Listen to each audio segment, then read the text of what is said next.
মোটেও না, আমি মিস করছি না, একটুও না, এক রতিও না। একাই শান্তি। মুখে বললেই কি হয়, সে নিজেও জানে নিজের মনের অবস্থা। 3 দিন কত কষ্টে কেটেছে সেই তো জানে। যেন এক একটা মুহূর্ত মাসের সমান, সময় যেন টুকটুক করে চলছে। ধ্যাত, তিথিটারও পরীক্ষা। ইরা ছ্যাঁকা খাওয়া মেয়ের মতো দরজা আটকে রুমে পড়ে থাকে। মিসেস আফিয়ার সাথে টুকটাক গল্প করে আর কাজ টাজ করে কি আর অত সময় পার হয়? তাই আজকে সূচনা নিজের বাসায় এসেছে। দুপুর 3টার দিকেই এসেছে। এখন সন্ধ্যা 7টা প্রায়। মিসেস আফিয়াকে বলেই এসেছে সূচনা, আজকে থাকবে সে। প্রণয় জানে কিনা কে জানে। সোফায় পা গুটিয়ে আরাম করে বসে টিভি দেখছিল সূচনা। কোলে আচারের বয়াম। এই সন্ধ্যাবেলা আচার খাওয়ার জন্য অবশ্য মিসেস দিশা একগাদা কথা শুনিয়েছেন সূচনাকে, কিন্তু কে শোনে কার কথা? সে আরাম করে আচার খাচ্ছে আর টিভি দেখছে। মাঝে সাঝে প্রণয়ের খেয়াল আসলেও পাত্তা না দেওয়ার চেষ্টা করে যাচ্ছে। আর আরাম হারাম করতে কলিং বেল বেজে উঠল। মেজাজ খারাপ হয়ে গেল একদম সূচনার। কিন্তু কলিং বেলের আওয়াজ শুনেও না শোনার ভান করে নিজের কাজ চালিয়ে গেল সূচনা। মিসেস দিশা হন্তদন্ত ছুটে আসলেন রুম থেকে। দরজার দিকে এগোতে এগোতে বললেন, কান কি খেয়েছিস নাকি? কলিং বেলের আওয়াজ কি শুনছিস না? সূচনা এবারও পাত্তা দিল না। মিসেস দিশা দরজা খুলে দাঁড়িয়ে রইলেন। তাকে চুপচাপ দাঁড়িয়ে থাকতে দেখে সূচনা জিজ্ঞেস করল, আম্মুকে এসছে, দাঁড়িয়ে আছো কেন? সোফা থেকে মাথা বাঁকিয়ে একটু উকি মারল। মাথায় ওড়না টেনে ভ্রুকুচকে উঠে আসলো দরজার সামনে। হাসি টেনে জিজ্ঞেস করল, চাচা আপনি এই সময়ে? এটা কে সুচি? সূচনা নিচু স্বরে বলল, চাচা ওনার গাড়ি ড্রাইভ করে, পরিবারের অংশই আমাদের। আচ্ছা, ভেতরে আসুন, বসুন। সূচনার কথা শুনে লোকটা কৃতজ্ঞতার সহিত হাসল।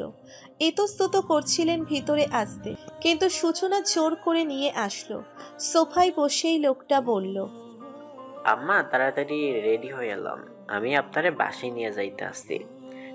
সূচনা ভ্রুকুটি করে অবাক চোখে তাকালো। জিজ্ঞেস করলো, চাচা আমি আজকে থাকবো এখানে, কালকে সকালে যাব। না না আম্মা, আব্বার কড়া নির্দেশ, আপনারে বাসায় নিয়ে যাইতে কইছে। আপনি খালামণিরে ফোন দিয়ে কথা কন। সূচনার সাথে সাথেই কল দিল মিসেস আফিয়াকে। মিসেস আফিয়াকে বলতেই উনি বললেন, প্রণয় অনুমতি দিয়েছিল, এই জন্যই যেতে দিয়েছি রে। এখনও কল দিয়ে বলল তোকে নিয়ে আসতেস, এই জন্যই পাঠিয়েছি, তুই তাড়াতাড়ি এসে পড়। সূচনা আর কিছু বলতে পারল না। তবে রাগ আর মন খারাপ দুটোই হয়েছে। এতদিন পর কত আশা নিয়ে এসেছিল, মায়ের সাথে থাকবে, অথচ প্রণয় তাও দিল না। ডক্টর আনান সিদ্দিকী কেমন আছেন? 11 তলা হোটেলের বিল্ডিং, তার উপরের ফ্লোরের ছাদ। নিচের তলাগুলোতে লোক সমাগম অনেক, তবে একেবারে উপরের তলাগুলোতে রুম বুক করে যারা শুধু তারাই অবস্থান করেন। রুম সার্ভিসটা রুমের যাবতীয় কাজ করে দিয়েছেন সময় মতো। তেমন কোলাহল নেই বলে যারা হট্টগোল পছন্দ করেন না তারা ওপরের তলার রুমগুলোই বুক করেন।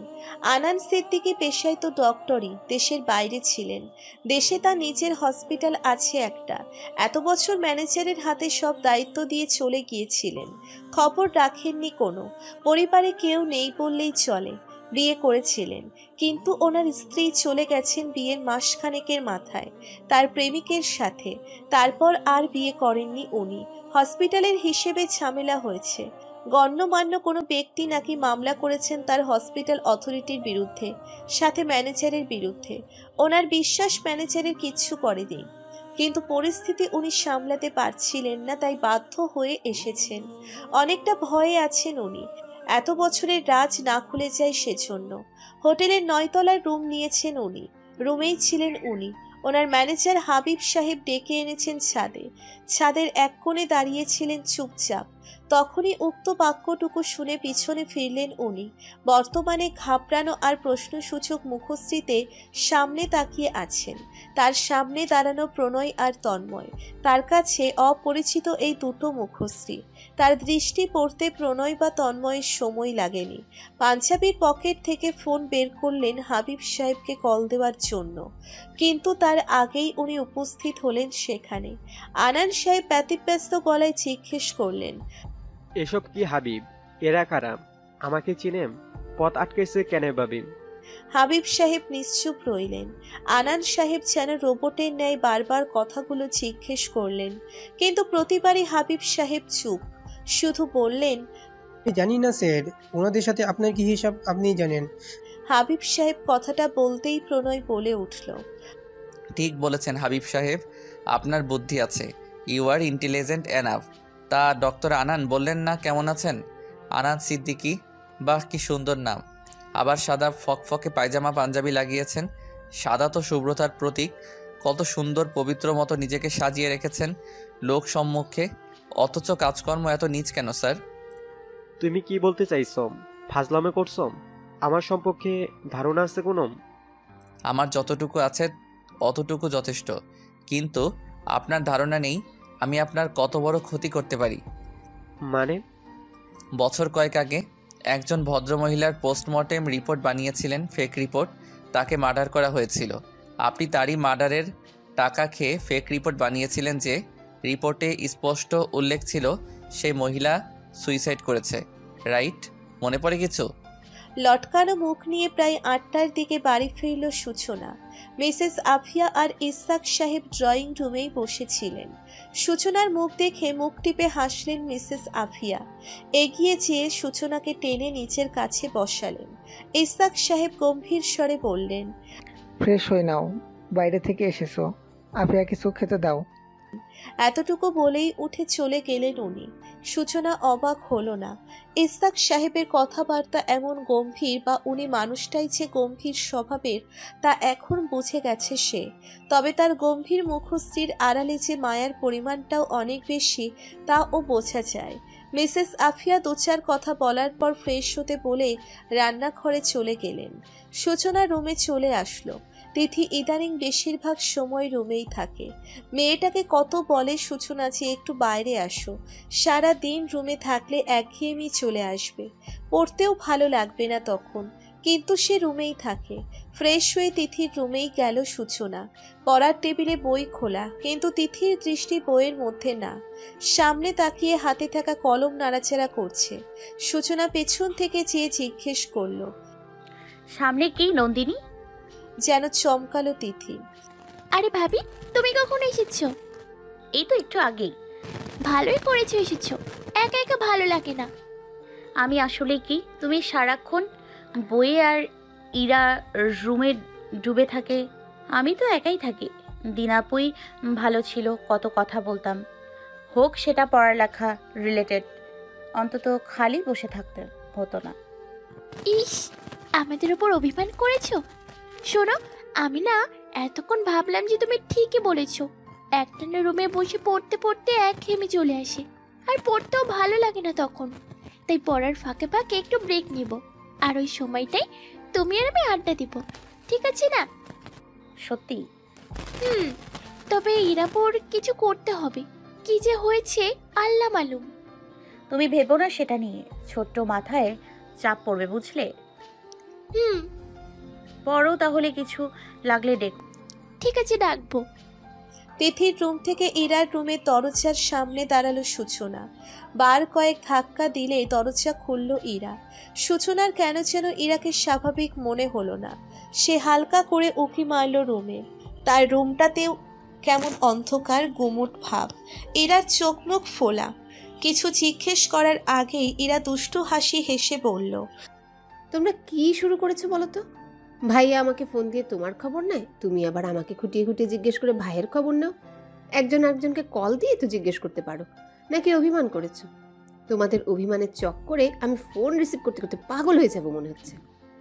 সূচনা কিঞ্চিত লজ্জা পেল, সাথে অবাকও হলো বটে। প্রণয় ইরার কাছ থেকে খবর নেয় মানে তার মতো কি সেও তাকে ফোন না দিয়ে ইরার কাছ থেকে লুকিয়ে তার খবর নেয়? ইস, ভাব কত তার!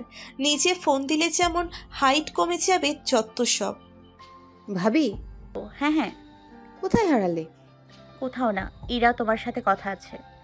ভাবি, আমার শরীরটা খারাপ লাগছে, এখন ঘুমিয়ে থাকি, সকালে বলো প্লিজ। সূচনা মাথা নাড়ালো শুধু, আর ইরা দরজা লাগিয়ে দিল। পলকেই যেন পালিয়ে গেল সে। হিসাব মেলাতে পারল না সূচনা। কি হয়েছে ইরার? আমি একটা মেয়ের ট্যাপ করছি। মেয়েটা গরিব, পড়াশোনার জন্য ঢাকায় থাকে। দেখতে পোড়ায় আগুন, তাই আর নিজেকে কন্ট্রোল করতে পারেনি। সে আমার নামে মামলা দেওয়ার হুমকি দিয়েছে, আপনার কাছে আসবে। এই নেন, কি করবেন তা জানেন তো? সামনে বসে থাকা মাঝবয়সী পুলিশ অফিসারের দিকে মাঝারি আকারের কালো রঙা একটা ব্যাগটা এগিয়ে দিল ছেলেটা। বয়স তার 26 কি 27 হবে। থুতনিতে হাত বোলাতে বোলাতে পুলিশ অফিসারটি বলল, পুলিশ স্টেশনে বসে পুলিশ কর্মকর্তা আদনান হাসানকে ঘুষ দিচ্ছ, তোমার শাস্তি কি হতে পারে জানো? ছেলেটা অতি স্বাভাবিক গলায় বলল, শাস্তি কি সেটা আমি ভালো করে জানি, তবে আপনি যে শাস্তি দিবেন না সেটাও আমি ভালো করে জানি। লোকমুখে আপনার কর্মকাণ্ডের সুনাম শুনেছি। টাকার বিনিময়ে তো মার্ডারকেও সুসাইড কেস বানিয়ে দিতে পটু আপনি। সেখানে তো ছোট্ট একটা জিনিস করে নিন, আপনারও শান্তি, আমরাও শান্তি। আদনান সাহেব কিয়ৎক্ষণ চুপ রইলেন, স্মৃতি হাতড়ালেন বোধহয়। বুঝতে পারলেন কথা বাড়ানো মানেই তার বিপদ হতে পারে। তাছাড়া এসব তো আর নতুন না তার জন্য। রাজি হয়ে গেলেন। দুহাত টেবিলে রেখে ছেলেটার দিকে কিছুটা ঝুঁকে নিচু স্বরে জিজ্ঞেস করলেন, কত আছে? নিজেই দেখে নিন খুলে। হয়ে যাবে, ডিটেলস বলে দিও। আনন্দ সিদ্দিকী মানসিক পিশাচ একজন। আমি ওনার নিজস্ব হসপিটালে ম্যানেজার। ওনার সব কুকর্মের সাক্ষী আমি। এত বছর ওনার বয়ে বলতে পারিনি। উনি হুমকি দিয়েছিলেন, আমার পরিবারের ক্ষতি করবেন বলেছেন। আমার মেয়েকে রেপ করার হুমকি দিয়েছেন। বছর কয়েক আগে আমাদের হসপিটালে একটা মেয়ের ডেড বডি আনা হয়েছিল। সুইসাইড করেছিল সে। মেয়েটা দেখতে বাড়ি সুন্দর ছিল। পোস্টমর্টম করার দায়িত্ব স্যারের ছিল। আর উনি সেই মৃত মেয়েটাকেই রেপ করেছেন। যেখানে মৃত একটা মেয়েকে সার পায়নি, সেখানে আমার মৃত বাবা হয়ে মেয়েকে বিপদে ফেলতে পারিনি। হসপিটালে মর্গে পাহাড়দারকেও মেরে ফেলেছেন। কত ফেক রিপোর্ট বানিয়েছেন উনি। জীবন বই তো সবারই আছে, আমারও ছিল, তাই চুপ ছিলাম। কিন্তু এখন আর না। আমি সব কিছু বলে দিব। আমার শাস্তি হলো সমস্যা নেই, শাস্তি মেনে নিব, শুধু এই শয়তানটা শাস্তি পাক। বিস্ফোরিত নয়নে ক্লিপটা দেখছিলেন আনন্দ সাহেব। ক্লিপটাতে কথাগুলো বলছেন হাসিব সাহেব। সে কল্পনাতেও আনতে পারেননি হাসিব সাহেব এমন কিছু করবেন।